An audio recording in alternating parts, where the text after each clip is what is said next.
por acompañarnos en esta transmisión. Antes de comenzar, querríamos compartir contigo algunos materiales sobre el tema de hoy que podrían resultar de interés. En el chat te vamos a dejar los enlaces. Primera llamada.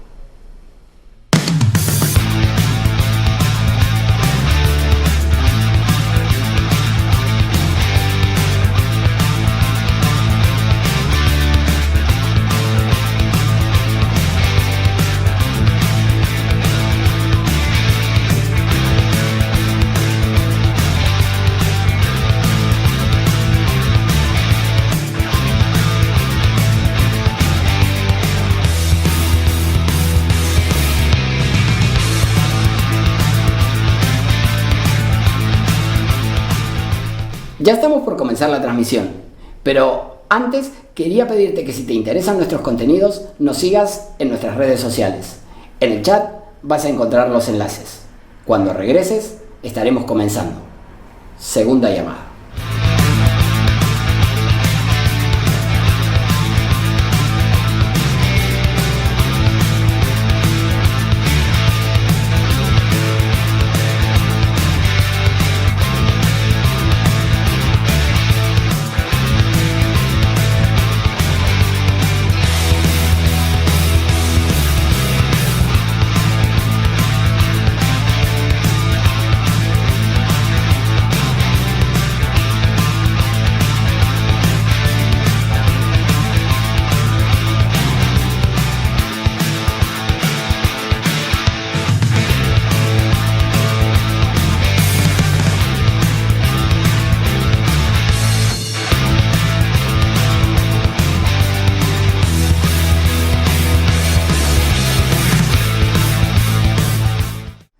Esta es la tercera llamada. Comencemos de una vez.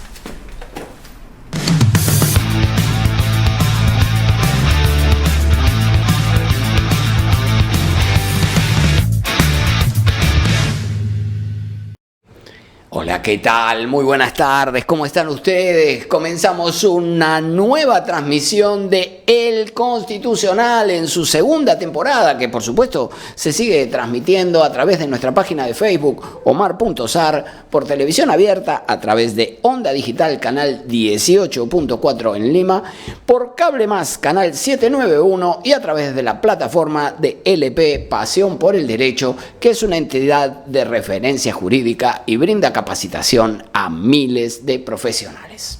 El Constitucional es, como siempre decimos, un programa multimedia que se transmite por web, por redes sociales, por televisión abierta y también por cable, pero además puede ser considerado también un programa interactivo porque compartimos los códigos QR de las fuentes que vamos a citar y pueden seguirlas de modo directo. Les vamos a pedir que nos dejen su like, que apoyen esta transmisión y se incorporen como colaboradores de nuestra página de Facebook Omar.Sar. Luego de nuestra presentación sobre el tema de la bicameralidad, entrevistaremos a la profesora Milagros Campos, que es profesora de la Maestría en Derecho Constitucional de la Universidad de San Martín de Porres y que ha formado parte de la Comisión de Alto Nivel para la Reforma Política que se conformara en el año 2018. Querría, antes de comenzar con el programa, recordarles que ya hemos publicado toda la información para el proceso de matrícula en la Maestría de Derecho Constitucional de la Universidad de San Martín de Porres. Aquí tienen el código QR disponible para acceder a toda la información. Hay becas para los servidores del Poder Judicial, del Ministerio Público, para trabajadores del Indecopi y de Sedapal, además de descuento en las pensiones para los graduados de la Facultad de Derecho de la Universidad de San Martín de Porres, por supuesto. Puedes mejorar tu futuro profesional especializándote en la maestría que cuenta con la mejor relación costo-beneficio. Si sigues este código QR que ves en pantalla, encontrarás costos, la plana docente, la fecha del ciclo lectivo 2022, todos los datos necesarios. Así que te esperamos.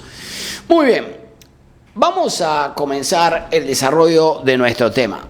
A ver, la separación de poderes implica mantener a cargo de órganos distintos las diferentes funciones inherentes a la actividad estatal, diferenciando entre los poderes ejecutivo, legislativo y judicial. Sin embargo, esto así de sencillo y de claramente dividido es solo verdad en un nivel meramente superficial, ¿no? En primer lugar, hay que tomar en cuenta que la separación de los poderes no es tan absoluta como se pudiera creer en principio, ya que el Congreso emite normas, pero también cumple, por ejemplo, funciones materialmente jurisdiccionales al imponer sanciones a altos funcionarios del Estado, como por ejemplo podría suceder en el caso de la vicepresidenta, a quien se le formula acusación por haber infringido la Constitución, el artículo 126 de la Constitución, que prohíbe que los ministros realicen actividades de dirección de entidades privadas. Correcto. Entonces, si el Congreso tiene que decidir esta acusación y eventualmente puede imponer una sanción de suspensión e incluso de inhabilitación de hasta por 10 años. Correcto. Así que cumple una función legislativa, pero también alguna función materialmente jurisdiccional, sin mencionar que lleva a cabo también el antejuicio, es decir, cuando se trata de acusaciones por delitos de función. Además designa altos funcionarios del Estado, como por ejemplo magistrados del Tribunal Constitucional o el Defensor del Pueblo, entre otras funciones. Sin mencionar que a través de su oficial mayor también realiza funciones administrativas. Así que, como podrán ver, si bien cierra el proceso de decisión en relación con la aprobación de las leyes, cumple también otra serie de funciones. Así que la separación de poderes no es tan estricta y clara como parecería a primera vista. Por otra parte, muchas de las competencias que tienen los órganos del Estado presuponen el ejercicio de competencias compartidas. Por ejemplo, la elaboración y aprobación del presupuesto, la aprobación de leyes de demarcación territorial o la aprobación de tratados sobre derechos humanos son algunos de los aspectos que la Constitución del Perú, en los que la Constitución del Perú impone la participación tanto del Poder Ejecutivo como del Congreso. Ahora bien, sin perjuicio de lo dicho, debe tomarse en cuenta que el constituyente ha fijado un criterio en torno a qué órgano cierra el sistema nacional en aspectos tan relevantes como la aprobación de las normas, la determinación de políticas públicas o el control constitucional de la actuación de los órganos del Estado. Y adjudica estas competencias a los poderes legislativo, ejecutivo y judicial respectivamente. En nuestro sistema, el Congreso de la República aprueba las leyes siguiendo el procedimiento constitucional que puede involucrar mayorías o procedimientos especiales. Pero creo que, aún más importante que eso, es que representa a la ciudadanía. El artículo 102 de la Constitución desarrolla expresamente sus funciones y establece esta noción de representación de las mayorías nacionales. El procedimiento de aprobación de las leyes comienza con la presentación de una iniciativa, por supuesto. Esta iniciativa se dictamina en las comisiones, ese es el estado en el que se encuentra el proyecto de la bicameralidad al que estamos haciendo referencia en este programa, ¿sí? Es decir, se presentó una iniciativa de reforma de la Constitución y la comisión fue derivado a la Comisión de Constitución ha aprobado un dictamen. Una vez que se aprueba el dictamen, este dictamen debe ser incorporado en la agenda del Pleno y luego deliberado por el Pleno, ¿correcto? Debe ser sometido el dictamen a la consideración del Pleno, que en nuestro caso está compuesto por ahora por una única Cámara. Y si el Pleno aprueba la iniciativa, se forma la autógrafa que se remite a su vez al Poder Ejecutivo. Ojo, no es ley aún. Se forma la autógrafa y el presidente de la República tiene 15 días para evaluar esa autógrafa y puede promulgar la ley o puede observarla total o parcialmente. Y si no se pronuncia dentro de los 15 días, regresa al Congreso para su promulgación por el presidente del Congreso. Si el Ejecutivo observa la autógrafa, ojo, si el Ejecutivo observa la autógrafa, algo que no puede hacer con la aprobación de normas de reforma de la Constitución, pero con las leyes ordinarias sí, si el Ejecutivo observa la autógrafa, el Congreso puede insistir en la aprobación de la norma con mayoría del número legal, esto es decir, 66 congresistas, y la promulgación, también en este caso, la lleva a cabo el presidente del Congreso. De esta manera hemos descrito las competencias del Congreso y el proceso de aprobación de las leyes. Podemos ya sacar una primera conclusión. Quien cierra el proceso de formación de la ley es el Congreso, porque si bien el Ejecutivo la puede observar, siempre que no sea una ley de reforma constitucional, como ya dijimos, sin embargo, el Congreso puede insistir en la aprobación de la norma. Esto implica que en una sola Cámara se determinará la aprobación de la ley y para imponer una reflexión mayor, el reglamento del Congreso establece que los dictámenes de las comisiones para llegar a transformarse en leyes deben contar con doble votación. Es decir, a nivel teórico, y digo a nivel teórico porque si bien está en la ley, ahora vamos a ver qué pasa en la práctica, cada iniciativa legislativa, cada dictamen de las comisiones, producto de una iniciativa legislativa, debe ser deliberado y votado en 2 ocasiones. Claro, como no hay 2 cámaras, exige que la única cámara que hay, el ordenamiento vigente exige que en la única cámara que hay se vote 2 veces. La idea es que se vote en una primera ocasión y luego se abra un proceso de reflexión sobre la necesidad, la conveniencia y los actores políticos puedan expresar sus opiniones, etcétera, ¿no? Y que luego se vuelva a votar. Sin embargo, en la práctica, lo que sucede es que un muy bajo porcentaje de las leyes son votadas 2 veces. En la mayoría de los casos se aprueba la exoneración de la doble votación. En paralelo, el nivel de aprobación de la gestión del Parlamento es ciertamente muy bajo, tan bajo que se encuentra por debajo del nivel de aprobación del Poder Ejecutivo, y eso ya resulta sintomático, evidentemente. Para revertir esta situación, la Comisión de Constitución del Congreso ha aprobado un dictamen que propone reintroducir la bicameralidad en nuestro sistema.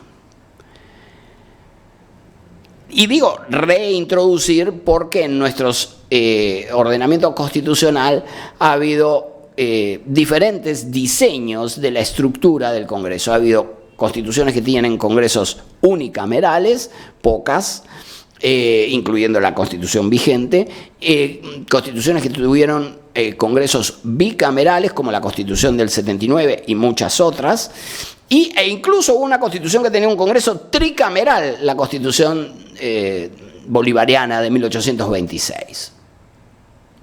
Ahora bien, reintroducir la bicameralidad mejorará la calidad del Parlamento.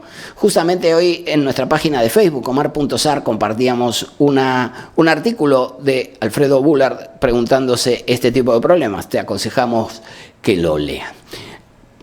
Sobre este asunto, sobre la calidad de la deliberación y de la representación política, la comisión de alto nivel, a la que perteneció la doctora Milagros Campos, con quien vamos a conversar en unos minutos, sostuvo lo siguiente, presta atención: para recuperar la confianza de la ciudadanía en la política, necesitamos no solo renovar y fortalecer las organizaciones políticas, sino también mejorar el principio de representación.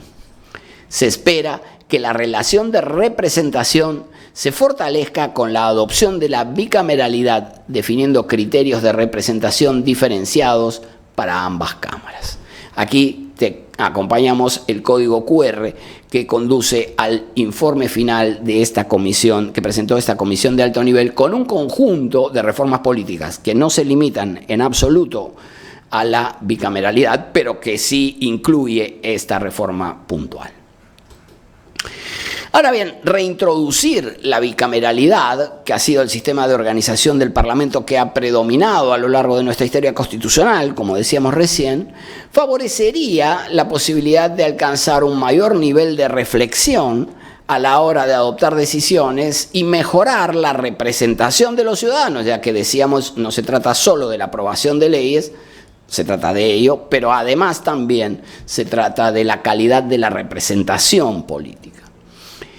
En el año 2018 hay que recordar que se sometieron a referéndum diversas cuestiones y entre las cuestiones que se sometieron a referéndum se encontraba precisamente la prohibición de reelección de congresistas, que recibió un apoyo de 85,8% de los votos, y en consecuencia 14,2% de votos en contra, y también se consultó respecto de la bicameralidad, y la propuesta tuvo un 9,7% de votos a favor y 90,3% en contra. Entonces, tenemos aquí una reforma que se propuso y no se aprobó, la de la bicameralidad, y esto sucedió porque se modificaba no solo la cuestión de la bicameralidad, sino también la cuestión de confianza. Entonces, el Poder Ejecutivo que promovió el referéndum, también promovió la desaprobación de este aspecto que modificaba, según su criterio, el balance de poderes, al modificar la cuestión de confianza. Y por otro lado, se aprobó con amplia mayoría, 85%, yo estuve en el 14% que perdió, se aprobó la prohibición de reelección de congresistas. Ahora bien, la pregunta es, ¿podría ahora aprobarse una reforma constitucional que modifique estos dos aspectos? Es decir, que elimine la prohibición de reelección de congresistas y que introduzca la bicameralidad. Hacíamos esta pregunta en nuestro Facebook y vamos a dar respuesta.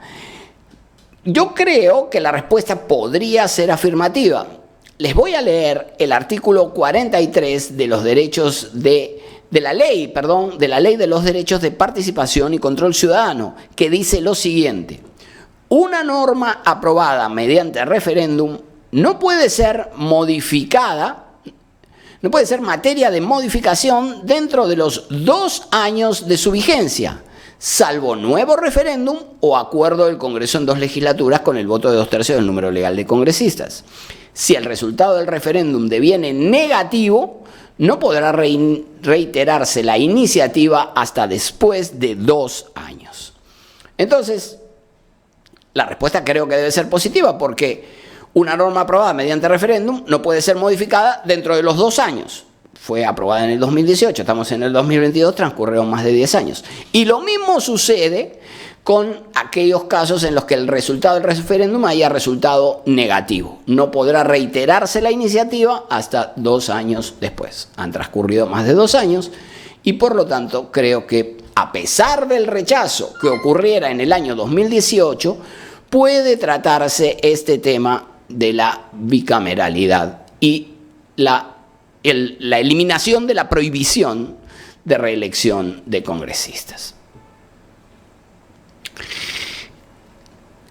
En resumidas cuentas, si la norma se aprobó por referéndum hace más de 2 años, como sucedió con la prohibición de reelección de congresistas, se podría modificar, y si se rechazó hace más de 2 años, como sucedió con la bicameralidad, se podría volver a discutir. En consecuencia, el resultado del referéndum del 2018, en principio, no impediría que se pueda revertir esa decisión adoptada en el pasado. Ahora bien, corresponde señalar que el dictamen aprobado por la Comisión de Constitución en esta oportunidad concreta introduce la bicameralidad, por cierto, pero incide también en otros aspectos distintos del diseño del Parlamento. Como por ejemplo, les voy a dar algunos. Por ejemplo, modifica el sistema de elección del Contralor General de la República. Actualmente se elige se elige por el Congreso, pero a propuesta del Poder Ejecutivo. La reforma elimina la propuesta del Poder Ejecutivo. Por ejemplo, modifica la jerarquía de los funcionarios públicos, elimina a los ministros de la enumeración e incorpora a los miembros de la Junta y a los fiscales de la Junta Nacional de Justicia y a los fiscales supremos. Por ejemplo, incorpora a los miembros de la Junta Nacional de Justicia al conjunto de altos funcionarios que cuentan con derecho de antejuicio. Ya decíamos, propone eliminar la prohibición de la reelección de los congresistas. Y además, como en el año 2018, modifica la cuestión de confianza al establecer que el Congreso podrá ser disuelto cuando haya censurado o negado la confianza a 3, ya no 2, sino a 3 consejos de ministros. Este asunto es muy significativo porque una reforma similar fue la que dio lugar al rechazo de la cuestión en el referéndum del año 2018 al que ya hicimos referencia. Estamos exactamente en una discusión de la misma naturaleza que la que se planteó en el año 2018. Lo que sucede es que podría en esta ocasión existir consenso en el ámbito del Parlamento, ¿correcto? Y que acabe aprobándose, pero sin ser sometido a referéndum, porque si fuera sometido a referéndum, no le auguro a esta reforma un resultado distinto del que ya se registró en el año 2018. Pero por otro lado, también otra reforma que modifica la Constitución, pero sin referirse estrictamente a la bicameralidad, es por ejemplo, limita el ámbito de los decretos de urgencia que deben ser, de los decretos de urgencia dictados durante el interregno, es decir, en la hipótesis de que se hubiese disuelto constitucionalmente el Congreso. En fin, incide, como ven ustedes, en un conjunto de artículos que exceden largamente el del diseño del Congreso. Como es evidente, todos estos temas no se refieren propiamente a la bicameralidad y creo deberían ser discutidos por separado para no enturbiar el debate de la bicameralidad. Mantengamos el debate de la bicameralidad en eso y luego eventualmente se podrían discutir el resto de reformas a otros aspectos relacionados.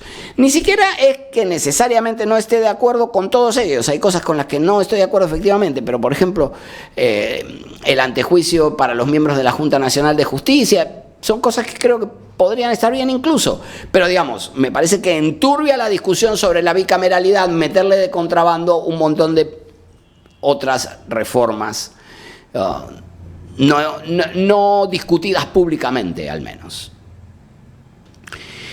Por otra parte, creo yo que también tiene algunos aspectos que podrían llamar la atención y que podrían ser sujetos a debate, ¿no? Por ejemplo, en el proyecto, ambas cámaras, tanto la Cámara de Diputados como la Cámara de Senadores, que vendría a constituir la segunda cámara, ambas cámaras tienen iniciativa en la formación de las leyes. No estoy muy seguro de que el diseño de un parlamento bicameral convenga que ambas cámaras tengan iniciativa. Podría ser tal vez más deseable que las iniciativas partan de la Cámara de Diputados y el Senado opere como un órgano de revisión, ¿verdad? Pero sin generar a su vez iniciativas legislativas. Aumenta la cantidad de parlamentarios a 190, crea 60 senadores y mantiene como diputados los 130 congresistas actuales. Si ustedes me lo preguntan, así como soy partidario de la reelección de los congresistas, también soy partidario del aumento de la cantidad de representantes. Esto es altamente impopular, yo lo sé. Pero uno de los factores que creo que incide en los problemas que tenemos respecto de la representación política es justamente que los representantes están demasiado lejos, es decir, representan a una enorme cantidad de ciudadanos. Me parece que convendría más representantes en jurisdicciones más chicas para uninominales incluso, es decir, donde se elija un único representante, dividir el mapa en lugar de en regiones como actualmente, hacer una división en 130 partes, para que cada una elija un diputado. Entonces van a salir jurisdicciones más pequeñas, algunos municipios de la capital, de Lima, por ejemplo, Comas, San Juan de Miraflores, muy probablemente tengan varios congresistas solo del distrito, ¿correcto? Entonces, Me parece que esto aproximaría la representación, es decir, aproximaría a los representantes a los ciudadanos. Me parece que es necesario aumentar la cantidad y me parece que también que esto es necesario cambiar el sistema de elección. Ahora bien, la iniciativa tiene un aspecto interesante. Dice, ok, son más funcionarios, esto va a generar mucha resistencia, pero para viabilizar esa propuesta, la segunda disposición complementaria final del proyecto añade que el gasto que genere el Congreso bicameral con 190 miembros no puede exceder el 0,6% del presupuesto general de la República, que es aproximadamente lo que gasta actualmente. Así que introduce en la Constitución una cláusula que fija un límite al gasto que puede irrogar el Parlamento. En conclusión, tendrán que ganar menos, como es evidente. ¿Correcto? Se propone aumentar la cantidad de representantes en 60 senadores, manteniendo los 130 actuales como diputados, no las mismas personas, sino me refiero al número, a la cantidad de cargos, pero gastando lo mismo, ¿correcto? Y yo creo que esto es una decisión que marcha en un sentido que comparto. Por otra parte, el proyecto añade también la posibilidad de que el candidato presidencial pueda ser a su vez candidato al Senado o a la Cámara de Diputados, algo que en el ordenamiento vigente no sucede. Los vicepresidentes sí pueden ser candidatos al Congreso, pero el candidato presidencial no. La iniciativa propone que el candidato presidencial también pueda ser candidato al Congreso. Por otro lado, un tema central que vamos a discutir con la doctora Milagros Campos es también el del sistema de elección. Ahí mencionábamos este aspecto también hace unos minutos. En el proyecto no se fija cuál es el criterio con el que se van a elegir los senadores, sino que se deriva esto a la ley. La ley determinará el modo de elección de los senadores. El punto es el siguiente: si la elección con el diseño actual ha arrojado un resultado insatisfactorio y volvemos a elegir o elegimos a los senadores con el mismo criterio, el resultado va a seguir siendo igual de insatisfactorio, ¿sí? Creo que tiene poco sentido hacer lo mismo y esperar resultados diferentes, ¿verdad? Es como un acto de fe que carece de fundamento. Me parece que tenemos que hacer cosas distintas para tratar de modificar el resultado si es que no estamos de acuerdo con el resultado actual. Entonces creo que los senadores no deberían escogerse igual que como estamos escogiendo los congresistas ahora. Hay varias opciones: que sea representación territorial, ¿sí? Que los senadores sean representantes de las regiones y que se los escoja en consecuencia en el ámbito regional, o que se los escoja por distrito único nacional, con miras a que se elija a líderes con un perfil nacional, aunque claro, la elección del Parlamento andino es nacional y no ha resultado especialmente brillosa. Vamos a ver. En fin, pero en todo caso, el proyecto establece que la elección de los senadores la diseñará el legislador. Por otro lado, introduce la intervención del Senado en la prórroga del estado de emergencia y del estado de sitio, que tradicionalmente han sido competencias reservadas al Poder Ejecutivo, y por ejemplo también deroga la prohibición de reelección de los congresistas que se introdujo en la reforma del año 2018. Por último, mencionaremos que actualmente la Constitución tiene 210 artículos. Es decir, tiene los 206 artículos originales más los añadidos que se hicieron en sucesivas reformas. Se incorporó el 7A respecto del derecho de acceder al agua potable, el artículo 34A y el 39A, que contienen la prohibición de que personas condenadas por delito doloso puedan postular a cargos de elección popular o ejercer la función pública, y en cuarto lugar el artículo 90A, que introdujo la prohibición de reelección de los congresistas a la que ya hicimos referencia. En consecuencia, 206 más estos 4 añadidos, 210.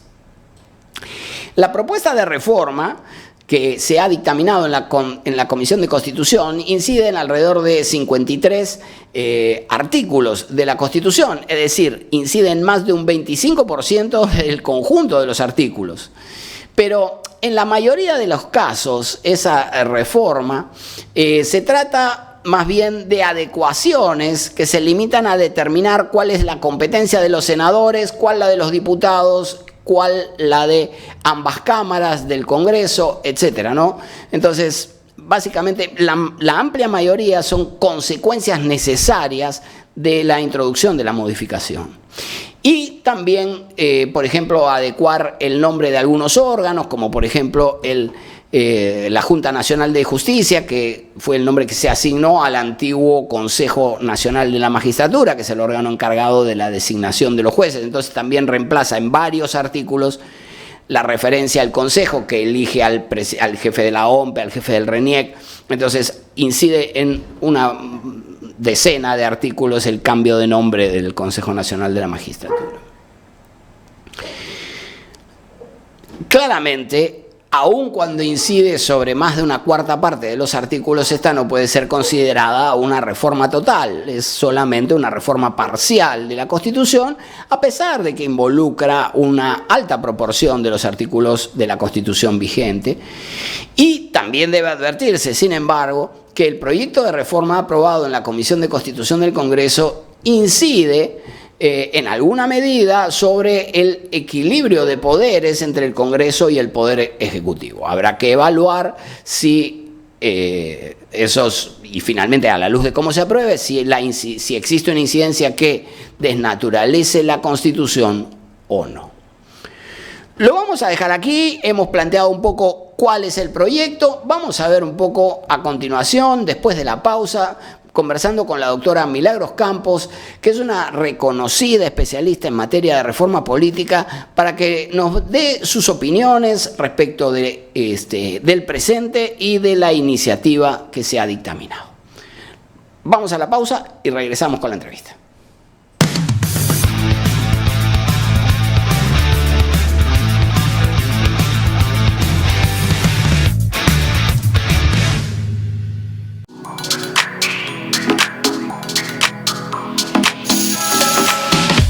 Hola, soy Adelaida Noriega Cabrera. Recuerda que tienes una cita íntima conmigo, pero ahora en un nuevo horario, los días lunes de 7 a 8 y los jueves de 8 a 9 de la noche. Déjame tus inquietudes, tus preguntas al WhatsApp 9999 031 50. No te olvides, tenemos una cita íntima.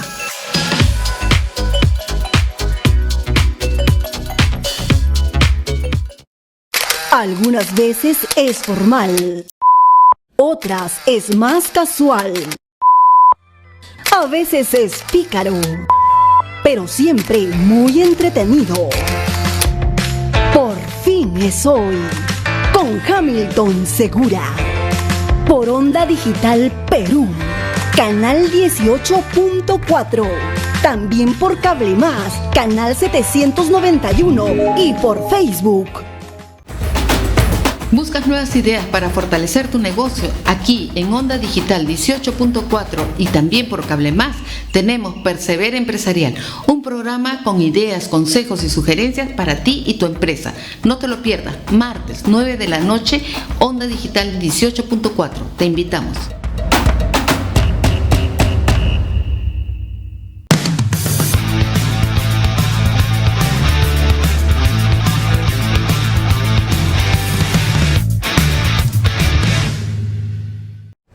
Muy bien, gracias por seguir acompañándonos en El Constitucional. Vamos a conversar ahora con la profesora Milagros Campos, que es docente en la maestría en Derecho Constitucional de la Universidad de San Martín de Porres y que ha formado parte de la Comisión de Alto Nivel para la Reforma Política que se creara en el año 2018. Ella nos va a ayudar a analizar las mejoras que podrían introducirse en el diseño institucional. Doctora Milagros Campos, muchas gracias por acompañarnos nuevamente en El Constitucional. ¿Cómo está usted? Pues muy contenta de la invitación, Omar, encantada de volver a participar en este espacio imperdible en el que nos comentas con detalle, como lo has hecho ahora, pues asuntos de actualidad constitucional, y creo que estoy muy, muy contenta por eso, de poder tratar de añadir a todas las luces que has puesto sobre el dictamen y sobre la bicameralidad en el Perú va a ser un poco difícil, pero aquí estoy. Bueno, muchísimas pues, gracias. buenas tardes. Meli, ¿se debe modificar la estructura y la composición del Parlamento? No, empecemos por ahí. En tu opinión, naturalmente, ¿cuál es tu mirada sobre la estructura y la composición del Parlamento y para qué? ¿No? Sí, claro, lo que tú señalas es el punto central, ¿no? No se trata acá de seguir ninguna moda ni de modificar las cosas porque así deberían de ser porque históricamente fueron así, sino es necesario partir de un diagnóstico. En general diría que toda reforma y toda norma que se dé debe responder a un diagnóstico en el que se ubiquen, se puedan pensar en soluciones a un problema que previamente se ha definido, ¿de acuerdo? Y ese creo que es el punto de partida. Yo creo que en el contexto que tenemos en el Perú, la bicameralidad va a ser beneficiosa y creo que si bien ese es un tema opinable, es sintomático pues que la mayoría de colegas se sumen a esta causa que tú has definido como impopular. Diría que la mitad de los parlamentos del mundo son bicamerales. La decisión tiene que ver más con el sistema político, tiene que ver también con temas contextuales, con temas históricos, y creo que es una decisión que si bien atañe al Congreso, tiene un impacto en el sistema político en su conjunto, concretamente en el sistema de gobierno y en el sistema de partidos.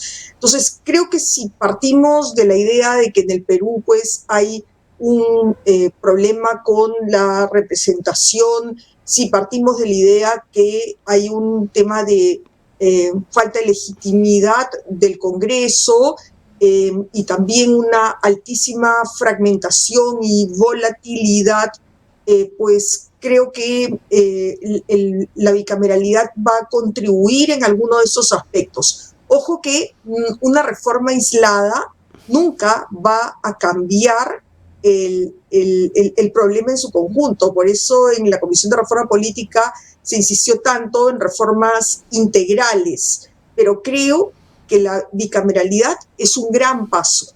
No puede haber reforma política desde mi punto de vista, y así lo dijo la Comisión de Reforma Política, sin bicameralidad. Claro. A ver, nosotros planteábamos recién el tema de no solo la estructura del Parlamento, sino el sistema de elección de los parlamentarios, porque ese es otro tema. Planteábamos, por ejemplo, el tema de las elecciones uninominales. Aquí en Facebook, Cristian Reategui decía, una uninominalidad, disculpen ustedes, lo voy a decir en español ahora, la uninominalidad obliga a los candidatos a acercarse a sus electores. Cuantas más circunscripciones electorales, sería mejor, cada voto pesaría más. ¿Estás de acuerdo con esta idea de que podría elegirse representantes en circunscripciones donde se elija un único representante? Omar, yo creo que tenemos que partir de un punto que es más o menos la estrategia que tiene en este momento la Comisión de Constitución y juzgo que es adecuada. ¿Queremos bicameralidad o no? Y luego entraremos a precisar qué tipo de bicameralidad. Sin duda, la decisión sobre el sistema electoral que hace a los sistemas bicamerales incongruentes es fundamental. ¿Qué quiero decir con ello? En el pasado reciente, prácticamente pues desde que hemos tenido un Congreso unicameral, no hubo periodo legislativo en el cual no se haya planteado el retorno a la bicameralidad. Incluso en 2 ocasiones se votó logrando mayoría absoluta, pero no la mayoría calificada requerida. ¿En dónde se ha entrampado en la decisión política? En estos detalles que como se colocarían en la Constitución sería mucho más difícil de poderlos adecuar. Entonces, me parece adecuado que si tenemos circunscripciones más pequeñas, uninominales, binominales, o si tenemos circunscripciones de 5 o de 6 parlamentarios, de 6 escaños, se postergue a un debate posterior.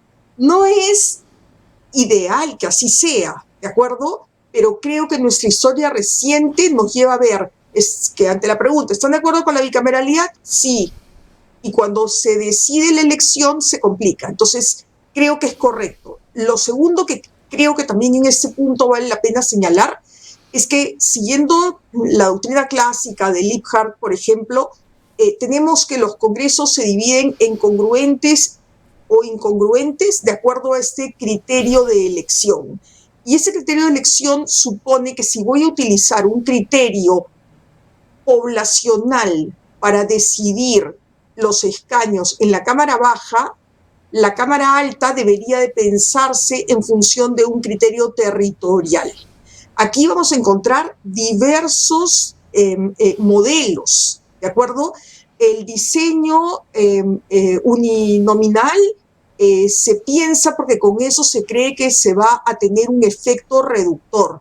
Ahora, mientras más crezca la circunscripción, el número de electores para un solo parlamentario hace imposible que se pueda reunir con todos y que haya una rendición de cuentas. No, claro. Pensemos en los alcaldes, ¿no? Que es el ejemplo más claro. Mi posición es que primero decidamos sobre la bicameralidad y luego pensemos si vamos a circunscripciones uninominales o binominales. De hecho, me parece importante pensar en circunscripciones que tengan tamaños más similares, porque en este momento hay una distorsión muy grande. Primero, hay una gran subrepresentación en el caso de Lima, por ejemplo, ¿de acuerdo? En el caso de Piura, en el caso de Arequipa, y hay sobrerepresentación en otras circunscripciones como Madre de Dios, como Ucayali, como el caso de Tumbes, Moquegua. ¿Qué quiero decir con ello? Que si dividimos el número de parlamentarios, la población entre el número de parlamentarios nos va a dar un número muy diferente. En ese texto, por ejemplo, que escribí recientemente con Catherine Segarra, que está publicado en la revista Elecciones, hicimos ese cálculo bajo el criterio de la población de la última elección. Y lo que nos da es que hay algunas circunscripciones que representan a 70, cada congresista representa a 70.000 electores y en el caso de Lima casi 280.000. 280, es decir, 4 veces en la relación. Es que se redujo porque cuando se creó la circunscripción de peruanos en el exterior, claro, se redujo el número de Lima, ¿no? Okay. Entonces, claro, eso también nos lleva a pensar si el voto es igual o no, y entonces sí, todos tenemos uno, pero en algunos casos pesa más que en otros. Sí, y el otro tema que creo que también es, por ejemplo, ya Amazonas tiene 153.000, Arequipa 190.000, Callao 206.000, y ahí vamos bajando y tenemos, por ejemplo, Moquegua 74.000, Tumbes 83.000. Conste que para nuestra audiencia estamos diciendo la cantidad de electores por cada congresista de esa circunscripción. Exactamente, pero a la hora que van a votar, digamos, ¿no?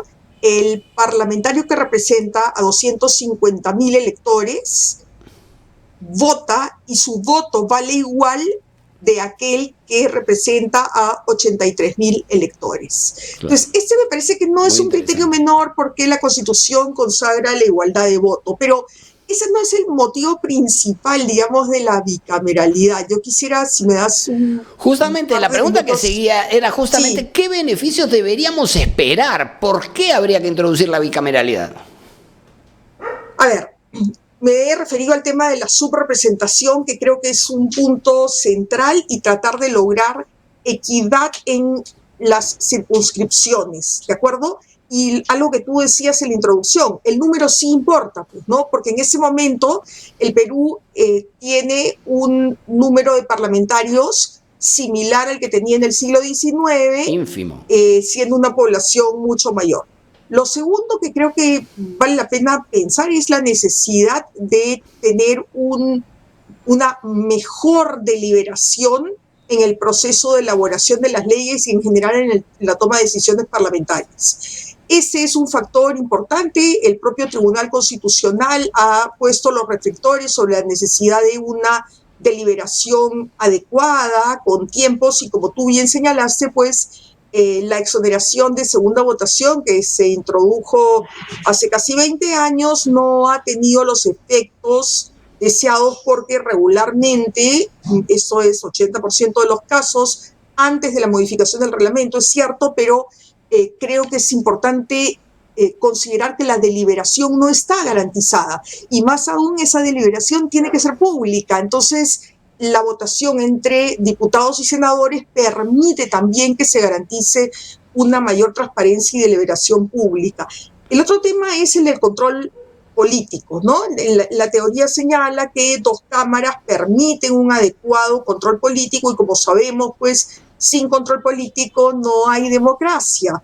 Entonces, eso supone que el control interorgánico, es decir, entre Ejecutivo y Legislativo, por ejemplo, se fortalezca, pero también el intraorgánico para las decisiones que se toman dentro del Congreso. Y también diría que hay una razón histórica, ¿no? Ya si quieren un toque de romanticismo, este año se cumplen 200 años de la instalación del primer Congreso. Y creo que es una buena ocasión para retomar lo que ha sido nuestra constitución histórica, es decir, el bicameralismo. Las constituciones que fueron unicamerales, salvo la del 93, fueron de muy corta duración. Una casi no existió y la otra existió como 6 meses. Entonces, creo que esto también contribuiría a la carrera política, ¿no?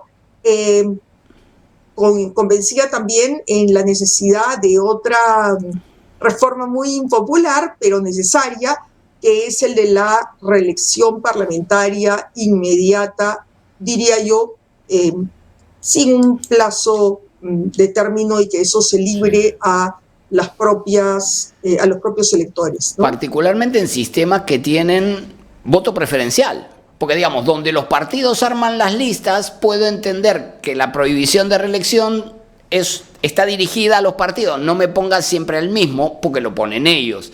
En cambio, cuando la lista es desbloqueada y el ciudadano elige con voto preferencial, habría que discutir si lo queremos mantener, tiene especial poco sentido, porque los ciudadanos pueden decidir sacar del Congreso a esa persona. Es decir, aun cuando esté en el número 1, puedo no elegir al número 1, elijo al número 20. Sí, pero la distorsión que ha traído el voto preferencial, que por cierto ya está derogado, es decir, el 2021 ha sido la última elección con voto preferencial, para el 2026 no hay voto preferencial.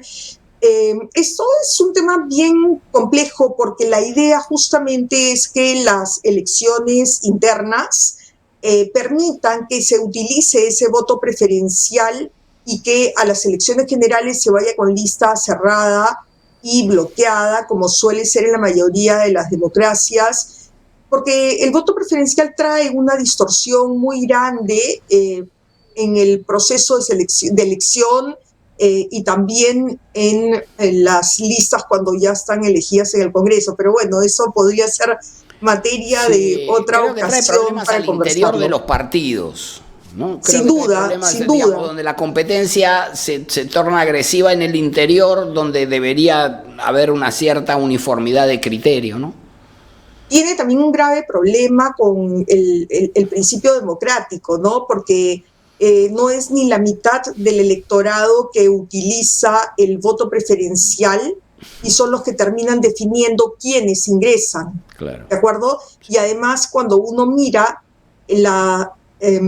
los votos nulos en el caso del Congreso, son mucho mayores que en el caso de las elecciones presidenciales, y en muchos casos se reportan errores porque se ponen los números en distintos partidos, en fin, personaliza mucho la elección. Y si algo tenemos nosotros de problemático en la política, es que hay una política muy personalizada, y eso no contribuye a fortalecer tampoco a los partidos políticos. Y claro, me dirán, no hay partidos políticos, pero si además fortalecemos la personalización de la política, entramos en un círculo vicioso. Claro. Ahora bien, el dictamen incluye la bicameralidad, pero modifica otra serie de aspectos. ¿No hubiese sido conveniente limitarse un poco más estrictamente al ámbito de la bicameralidad o consideras que está bien abordar estos aspectos colaterales? ¿No? La designación del contralor, la acusación de los miembros de la Junta Nacional de Justicia, la intervención del Congreso en la declaratoria del estado de emergencia, en la renovación de la declaratoria del estado de emergencia. No sé, ¿qué dices?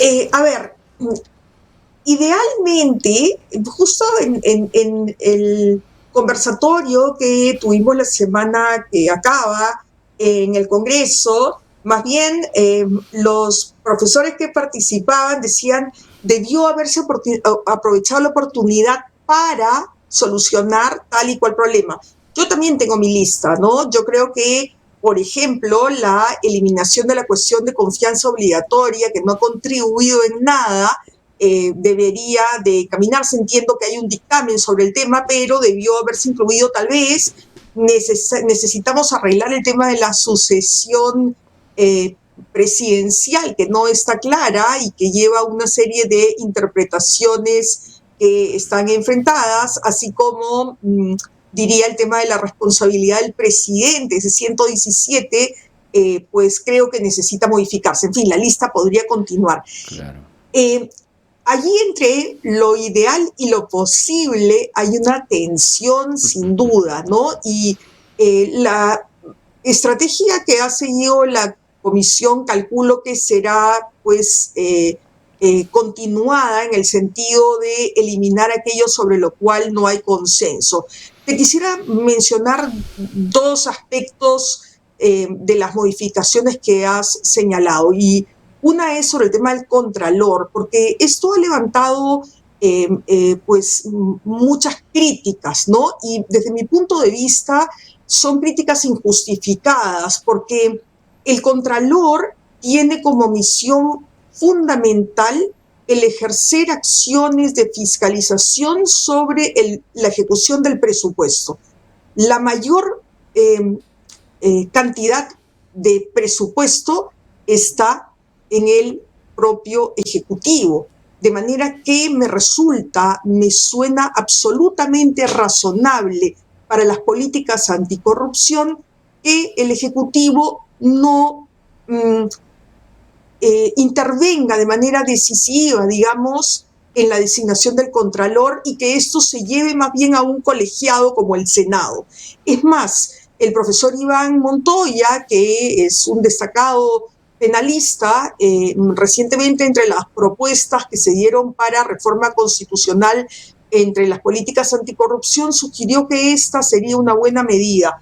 De manera que creo que esta no parece ser un tema que debería de considerarse como bulliciosa, digamos, en este entorno. Y lo segundo, que tampoco me parece que debería ser ruido, es el tema del control sobre los estados de excepción.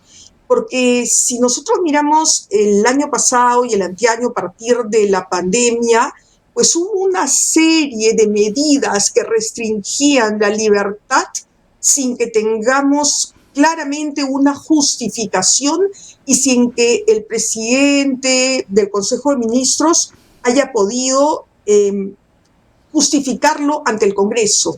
No era para justificarlo ante la prensa, claramente, a la que no le permitían preguntar en vivo, sino mandar las preguntas previamente.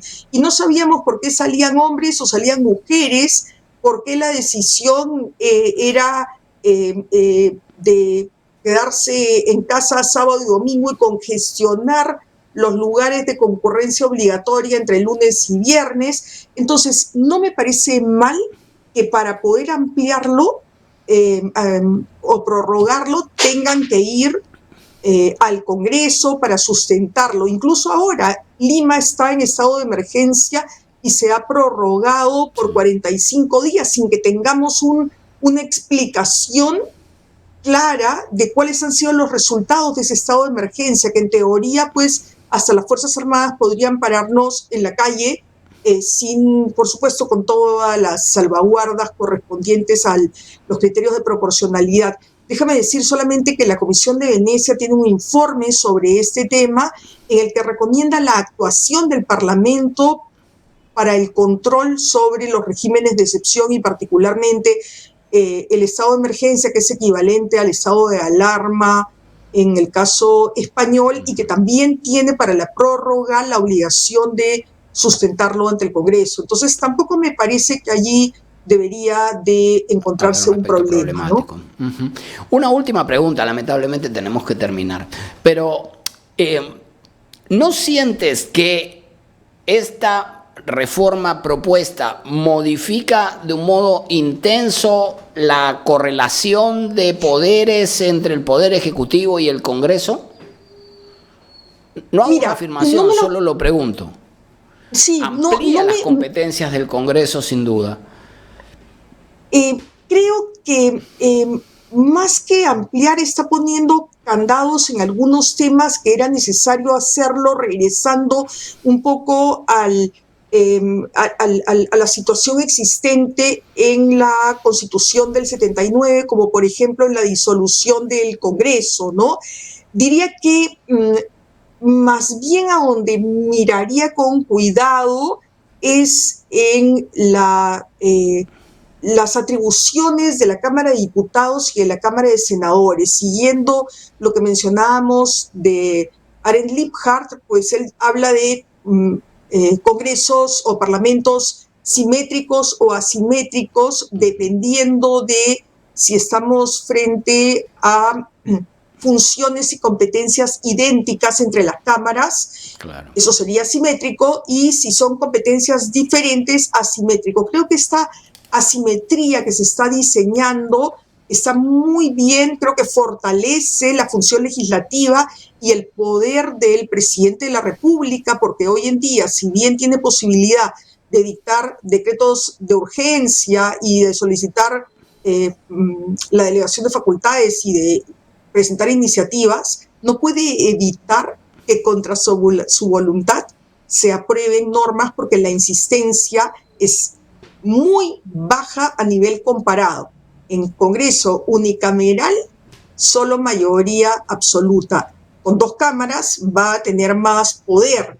Entonces, miraría un poco esto, y no me preocupa tanto en el análisis que he hecho de este tema el principio de separación de poderes y el balance, porque creo que está. Lo que sí creo es que es necesario que pensemos que las reformas políticas no solucionan la conducta cooperativa de los actores políticos, de la que en buena cuenta también depende la gobernabilidad democrática, ¿no? En una serie de artículos que escribíamos sobre los desafíos para la gobernabilidad, poníamos énfasis en que el diseño institucional no es suficiente si no hay un compromiso de los actores políticos.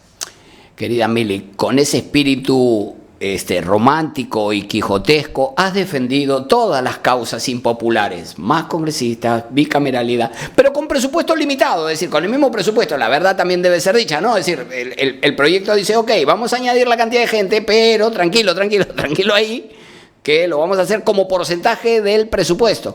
Es cierto que el presupuesto siempre ha venido creciendo, ¿no? Entonces, naturalmente que en soles va a aumentar la cantidad, pero naturalmente no va a exceder el porcentaje que representa del presupuesto general de la República. Mili, te agradezco mucho por defender las causas impopulares y por decir lo que debe ser dicho. Encantadísima de estar acá, Omar. Éxito siempre. Un gran beso. Muchísimas gracias. Ya nos vemos. Y con ustedes también, muchas gracias por acompañarnos. Recuerden apoyar nuestro trabajo, compartir nuestros videos, compartir, brindarnos su like e incorporarse como colaboradores de nuestra página omar.sar. Nos vemos la siguiente semana en una nueva transmisión de El Constitucional. Ya nos vemos.